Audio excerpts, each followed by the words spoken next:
በሰሜን ሸዋ ሀገረ ስብከት በምንጃር ሸንኮራ አረርቲ ማርያም ቤተክርስቲያን የእመቤታችን ቅድስት ድንግል ማርያምን ዓመታዊ ክብረ በዓል ለማክበር የተገኙ ምዕመናን በመጠናቀቅ ላይ ያለ ህንጻ ቤተክርስቲያን በመጎብኘት ላይ ሳሉ ርብራቡ በመደርመሱ የበርካታ ምዕመናን ህይወት ሊያልፍ ችሏል።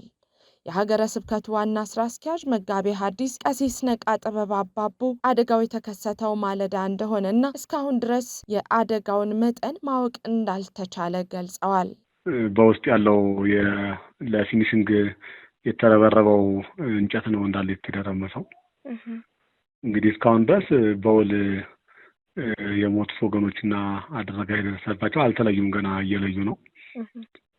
ግን ያው ከፍተኛ ሰው ህይወታቸው እንዳለፈና እንዲሁም በርካታ ሰዎች እንደተጎዱ ነው የሚነግሩን። እንግዲህ ምንም ማድረግ አይቻልም። እንግዲህ ያው እግዚአብሔር መቼስ አንዴ ያለው ይሆናል እና በጣም ሀገረ ስብከታችን በጣም ነው ያዘነው።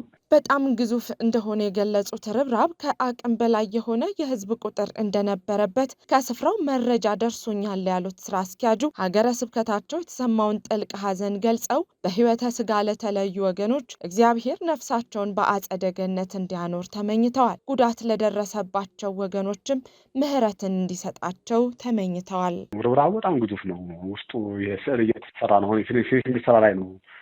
ስዕሉን ለመጎብኘት ነው በውስጥ ላይ ከካህናቱ ጀምሮ ስዕሉን ለመጎብኘት እንዳለ እንግዲህ ሰው ከአቅም በላይ እንደገባ ነው እንግዲህ የሚጠቁሙኝ። ምን እናደርጋለን እንግዲህ እግዚአብሔር ያላሰብነው ሆኗል።